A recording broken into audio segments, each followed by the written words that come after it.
Vamos entonces a comenzar por las bases. Lo primero que nosotros tenemos que darnos cuenta es que el fruto del Espíritu Santo es uno. Aunque muy acertadamente, don Luis ahora nos estaba leyendo Gálatas 5:22, hay una descripción de varios elementos. Es muy atinado hablar de un fruto del Espíritu, es decir, estamos hablando singular. Entonces, mucha gente, como vemos varios elementos en la lista, comienzan a hablar de los frutos del Espíritu y no del fruto.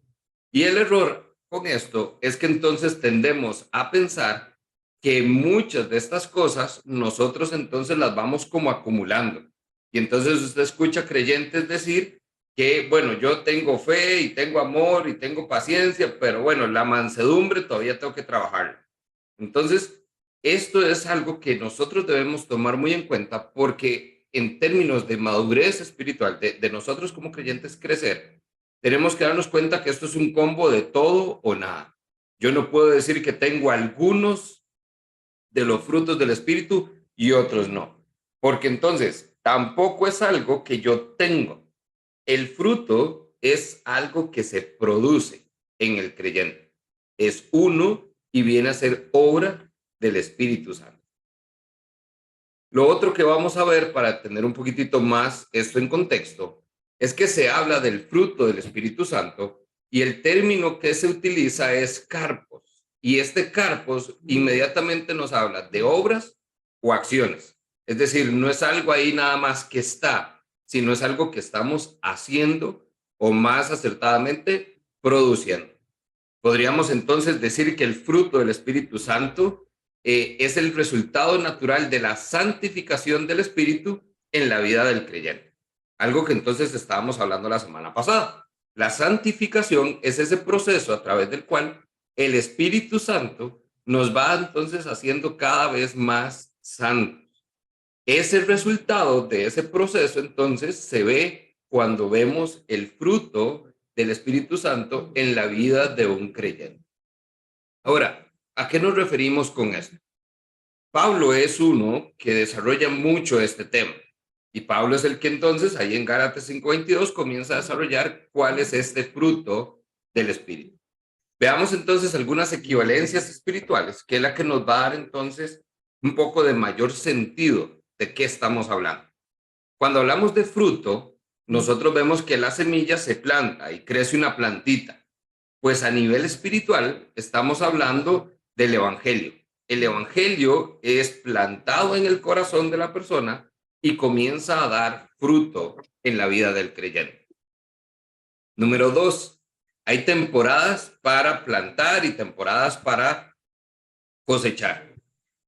No sé qué tanto sabe usted ahí un poquitito de sembrar, pero resulta que hay épocas, hay temporadas, hay días, hay tipos de semillas que pegan más o pegan menos según el día en que usted los siembre.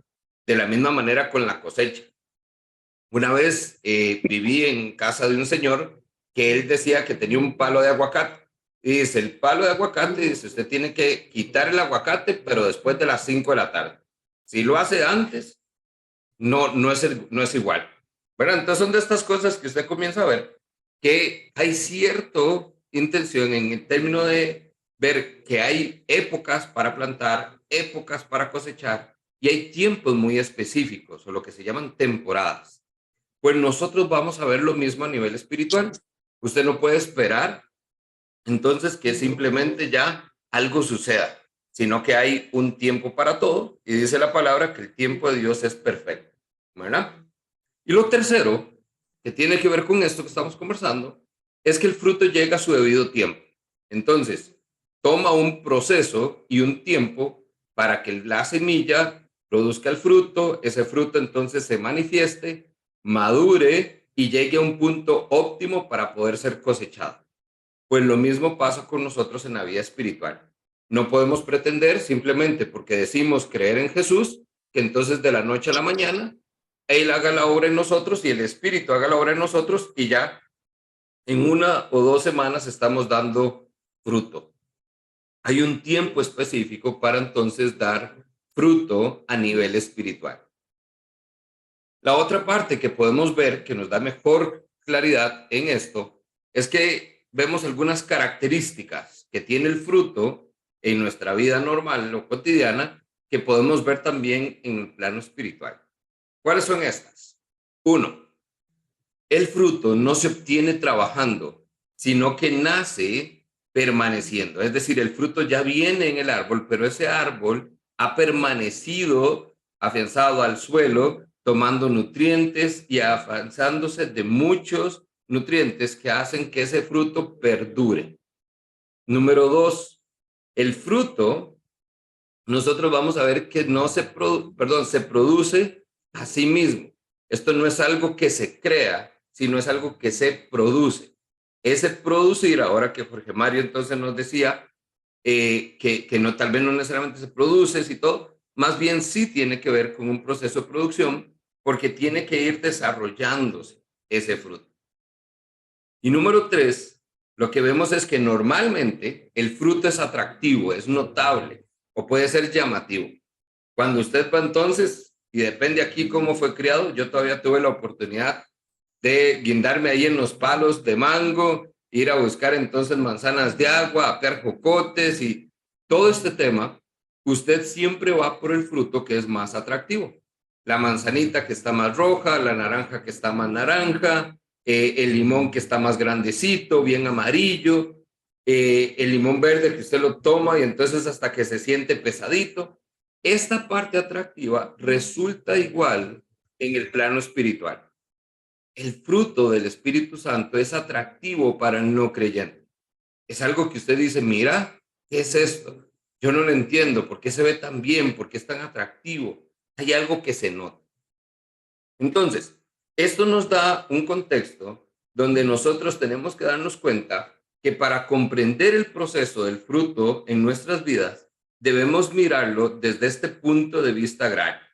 Los árboles dan frutos porque suceden ciertas cosas en ellos y esto tiene equivalencia en el plano espiritual.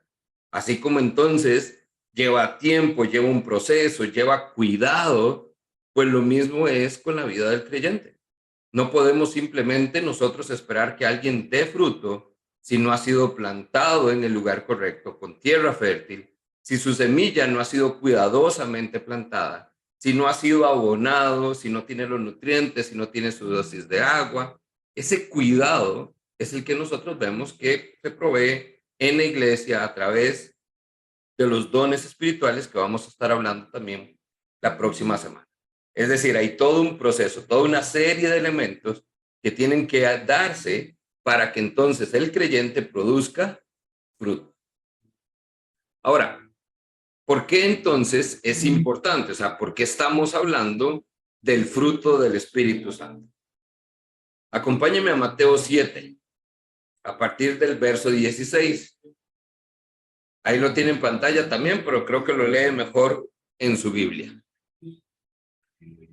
Una de las razones principales por las que vemos este tema es porque si en nuestra vida no se ve el fruto, quiere decir que no estamos tomando bien de la savia de nuestro Señor. Los frutos de un árbol hablan de cómo está el árbol. Pues de la misma manera, el fruto del Espíritu habla de qué también está nuestra vida espiritual. Y bien, entonces conocemos la frase que está en las Escrituras que dice, por sus frutos los conocerán. ¿A quiénes? A los creyentes, a los seguidores de Jesús. Realmente ahí es entonces donde vemos la importancia de por qué esto tiene que darse. Dice Mateo 7, puedes identificarlos por su fruto, es decir, por la manera en que se comportan. ¿Acaso puedes recoger uvas de los espinos o higos de los cardos? En otras palabras, y tropicalizándolo, es un árbol de manzana, da manzanas, un árbol de tomate, da tomate, un árbol de mandarina, da mandarinas. No podemos esperar otra cosa. Dice el verso 17, un buen árbol produce frutos buenos, es decir, árbol bueno, fruto bueno, pero un árbol malo produce fruto malo. Entonces ahí también Jesús nos está dando otra perspectiva de cómo hay. Hay árboles de todo tipo y hay unos que van a dar buenos frutos y otros que van a dar un mal fruto. Estamos aspirando al buen fruto para ser buenos árboles. Verso 18. Un buen árbol no puede producir frutos malos y un árbol malo no puede producir frutos buenos. Estamos viendo entonces de la condición del creyente. No podemos dar algo que no tenemos, no podemos ser alguien cuya obra no haya sido hecha en nosotros. Por lo tanto, dice, todo árbol que no produce frutos buenos se corta y se arroja al fuego. Ojo, entonces aquí la advertencia del no dar fruto. Hay una consecuencia directa. Se corta y se arroja al fuego. Así es entonces de la manera en que puedes identificar un árbol por su fruto. Puedes entonces identificar a la gente por sus acciones. ¿Qué quiere decir esto? Que el tema del fruto es importante.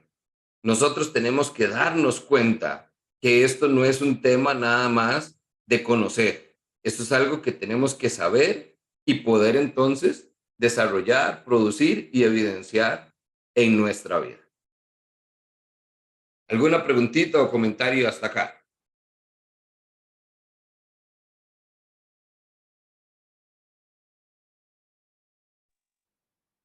Por nosotros todo bien. Buenísimo. Entonces, la pregunta que muchos hacen, ¿cuáles son los frutos del Espíritu? ¿Ok? Esa pregunta es la que tenemos que replantear, porque ya vimos que el fruto es uno. Entonces, ¿cómo se ve el fruto? Ahí sí, hay una manera diferente de ver eso. Son 9 elementos que se mencionan en Gálatas 5, donde presenta cuál es esa manifestación del fruto del Espíritu. Y que de manera general lo podemos agrupar en 3 perspectivas diferentes. ¿Okay? No que Dios lo haya hecho así, es simplemente una mejor forma para nosotros de entenderlo. Pero esto es singular, es uno y es todo en nosotros. Los primeros 3 elementos tienen que ver en una relación con Dios. El amor, el gozo y la paz. Todo lo que nosotros recibimos de parte de nuestro Dios. La segunda parte, que habla de otros 3 elementos, tiene que ver entonces en la relación que tenemos con otras personas. ¿Ok? Y vea que es muy claro, la paciencia, la benignidad, la bondad, quiere decir cómo nos comportamos con la gente. Y la última parte, los últimos 3, podemos verlos desde una perspectiva que tienen que ver con nosotros puntualmente. ¿Ok? La fe, la mansedumbre y la templanza. Entonces, vamos a ver cada uno de estos para poder entonces entenderlos un poquito mejor. El primero de ellos, Gálatas comienza entonces diciendo, el fruto del Espíritu es, y habla del amor. Conviene que el amor sea lo primero que se mencione, porque abarca todo lo demás. Es más, si usted puede tener realmente una muestra de amor en su vida, tanto del amor de Dios que ha recibido como el amor que usted puede dar, todo lo demás está por sentado. Ahí está y se ve manifestado. Obviamente podemos hablar del amor y Primera Juan es el primer lugar a donde ir para que nosotros nos demos cuenta de toda la oportunidad que tenemos de ver de la riqueza del concepto de amor que desarrolla entonces Juan. Amor, lo que traduce la palabra griega ágape, es ese amor más allá de una decisión del corazón espontáneo. Es más que la que tiene la mente o la del corazón. Es elegir amar a los que se merecen. Pero más allá de eso, amar a quien no se merece. Hablamos del amor al prójimo, un resultado directo del amor de Dios. Usted puede tener enemigos de por vida, gente que usted dice, vea, no los soporto, no los aguanto. Es más, decimos, es que los odio. Pero una vez que el amor de Dios llega a su vida, ese amor hacia estas personas cambia y se transforma totalmente. ¿Por qué? Porque ahora el amor que usted siente ya no es una decisión, no es una emoción, es un fruto del Espíritu Santo en su vida. El famoso 1 Corintios 13, usted ya lo ha escuchado, el amor todo lo puede, todo lo soporta. Es esa descripción de ese amor de parte de nuestro Dios. El segundo es el gozo. El gozo va más allá de la alegría, aunque a veces podemos intercambiar estos términos y los encontramos en la Biblia intercambiables. El gozo tiene que ver más con esa palabra griega que nos habla de lo que Dios provee. Es decir, no tiene que ver con la alegría de lo que viene de algo terrenal o humano. No tiene que ver con el jolgorio, con la risa o con la sonrisa, con esa parte emocional o emotiva que nosotros experimentamos cuando estamos teniendo relaciones con otras personas, esas relaciones de amigos, de hermanos, de compañeros de trabajo. Es decir, el gozo realmente lo que nos pone en la perspectiva y es el vocablo que se usa, que es hará. Eso es en la relación directamente con Dios. ¿Qué es lo que Dios provee a nosotros? El gozo entonces es distinto porque podemos estar tristes por una situación, pero al mismo tiempo poder entonces decir que tenemos un gozo interior, una alegría a pesar de estar viviendo tiempos complicados o difíciles. ¿Por qué? Porque sabemos que Dios es el que está en control, ¿verdad? Mucho de esto lo vemos más o mayormente representado cuando vemos entonces en un funeral, ¿verdad? Personas que han perdido a un ser querido, donde evidentemente hay tristeza, y lo que menos podría uno decir es que van a mostrar esa alegría, pero sí puede existir un gozo de parte de Dios porque hay una esperanza y una certeza de a dónde está. Entonces, ese es ese amor y ese gozo que vienen directamente de una relación con Dios.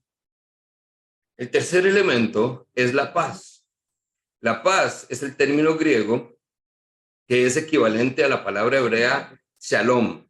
El shalom, recuerden entonces que es una de las formas entonces en que se saludaba. Es shalom, shalom. Es esa paz que proviene de Dios. Esto va más allá de la paz que nosotros hablamos en términos de guerra o de la ausencia de conflictos. Esta paz es la paz que da el Señor. La paz que entonces trae Jesús cuando él mismo dijo, yo soy la paz. Esa paz que es Jesús es la que entonces nosotros tenemos hoy como un fruto del Espíritu. No se parece a nada que podamos encontrar en este mundo. Es algo que simplemente Dios nos da. ¿Por qué?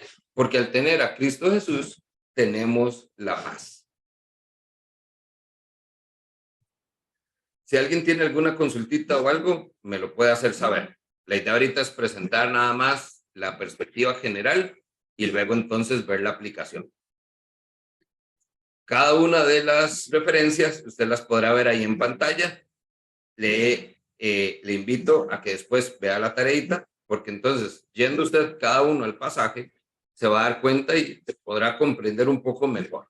La idea nada más que todos estemos claros en el concepto general de lo que Gálatas 5 está presentando. En el siguiente bloque, donde podemos decir que entonces se presentan algunos elementos de la relación que tenemos con otros, interesantemente se menciona primero la paciencia. Este significado es clemencia o longanimidad. Nos habla de ese poder esperar a que la otra persona entonces pueda desarrollar ya sea el sentimiento, la conversación, sin que nos afecte a nosotros. La paciencia es lo más rápido que perdemos. A veces no nos gusta esperar, pero no solo estamos hablando de esperar en fila, estamos hablando de poder entonces mostrar paciencia con alguien que, por ejemplo, tiene alguna discapacidad, con alguien que entonces no nos está diciendo las cosas tan rápido como quisiéramos, con alguien que no se está explicando tan bien. Esta paciencia es el mejor caso, es cuando entonces usted está en el trabajo, alguien no sabe hacer las cosas como usted sabe, pero entonces usted tiene que tener paciencia, es decir, tiene que saber esperar en qué es lo que va a desarrollarse. Esta misma paciencia es la que nos permite soportar, y aquí es donde está la palabra clave, es tener misericordia con el prójimo. Esto no es algo que usted simplemente tiene así porque así. Por eso hablamos de que es el fruto. Algunos dicen que es un don, pero no es un don, es realmente el fruto del Espíritu Santo en nuestra vida. ¿Por qué? Porque habemos algunos que sí, rapidito perdemos la paciencia, no sabemos esperar, nos alteramos muy fácilmente, pero es a través de la obra del Espíritu Santo que entonces la paciencia comienza a mostrarse. Esto no se consigue de forma natural, no se aprende, no se desarrolla, no se pide, simplemente vemos que de una forma natural llega a nuestra vida. De esta manera, entonces, el creyente puede tener la capacidad de soportar incluso las provocaciones que genera el prójimo. Es decir, no airarse a pesar de que me están gritando, no devolver el golpe a pesar de que me están lastimando. El ejemplo que ponía Jesús es ponga la otra mejilla. Eso es un ejemplo de esa paciencia que se desarrolla entonces como como fruto del Espíritu Santo. Mucho de esto nos damos cuenta que porque Dios da la capacidad de perdonar, vemos entonces esos ejemplos que se han mostrado. Por ejemplo, ve a David. David pudo haber matado al rey Saúl y no lo hizo. Pudo tener paciencia. ¿Paciencia por qué? Porque a pesar de ser el heredero al trono y a pesar de tener todo delante de él no podía simplemente hacer las cosas a su manera. Tenía que esperar a que la voluntad de Dios se cumpliera, Saúl muriera y él pudiera asumir el trono. Eso es paciencia en términos del fruto. El segundo elemento que se presenta es la benignidad. La otra palabra que se puede encontrar en las diferentes traducciones es amabilidad. El griego entonces es krestotes y esto significa bondad, bueno, amabilidad o benigno. Todo esto lo que nos habla es de la actitud que nos lleva a desear lo bueno a los demás. Es decir, es una disposición de amor hacia todos, aun aquellos con los que no nos relacionamos de la mejor manera o a los que no sabemos a veces tenerles paciencia. Es cuando buscamos oportunidades para ayudar al que tiene problemas o al que está con alguna necesidad. Es lo que refleja el buen trato hacia el prójimo sin hacer distinciones de ningún tipo. Esa es la verdadera amabilidad. Entonces, no solo es hacer un favor a alguien, sino es el poder realmente ser igual con todos, independientemente de cómo sean con nosotros. El siguiente es la bondad como tal. En este caso, esta bondad significa benevolencia. El vocablo entonces nos habla más de una benevolencia. Esta es una palabra que solo se encuentra en la Biblia, ya que prácticamente no aparece en ningún otro escrito con griego clásico. Lo que nos habla es de la virtud que debe tener el creyente en cuanto a poner la práctica de las dos anteriores, de la paciencia y de la bondad hacia las otras personas. En otras palabras, una extensión del carácter de Dios. La diferencia entre la bondad y la benignidad es que la bondad pone en práctica el buen corazón y la actitud que tenemos con la benignidad. Es una manera realmente de decir que está en nosotros el querer hacer el bien a los demás. La última sección nos presenta otros 3 elementos. Nos habla de la fe, que este igual viene a ser controversial porque entonces algunos dicen, pero ahí la fe entonces es un fruto y otros dicen que la fe también es un don y otros dicen que la fe no es ninguna de las anteriores. La fe, el vocablo que se usa es también fidelidad. Esta fidelidad nos habla entonces de confianza. Es la característica de un hombre que es digno de confianza, de una persona que es fiel a los demás. La mejor traducción realmente sería esta, fidelidad. ¿Por qué se refiere a la persona que realmente merece la confiabilidad de aquel que es obediente al Señor? Entonces, no es que es fiel porque es bueno, no es porque realmente es una buena persona, sino porque vemos que es una persona obediente al Señor. La mansedumbre, que también se traduce como humildad, es aquella entonces que nos habla de la sumisión a la voluntad de Dios. No confunda, no es ser, dice el dicho, no es ser manso ni menso, ¿verdad? Esto lo que nos habla es justamente de la actitud que nosotros tenemos de realmente someternos a la voluntad de Dios. Esto es algo que nótese, ya esto es algo que todos deberíamos hacer. Todos deberíamos ser obedientes a Dios. La obediencia, aunque podemos ser desobedientes, la obediencia trae un principio arraigado en el fruto del Espíritu. Al Espíritu Santo obrar en mí, dice Pablo, ya no vivo yo, mas Cristo vive en mí. Eso es lo que hace que entonces yo quiera ser obediente. Que a veces puedo cometer errores, que puedo ser desobediente, que puedo pecar, etcétera, etcétera. Claro que sí. Pero el principio es que el fruto lo que va a buscar es hacer la voluntad de Dios. En otras palabras, entonces, la humildad o la mansedumbre es la capacidad de asumir la agresividad del otro en sí mismo para poder amarle y liberarle en Cristo. Es decir, ser mejor persona que los demás también. Y termina entonces Gálatas 5 con el término de templanza. Otras traducciones lo que hablan es del dominio propio.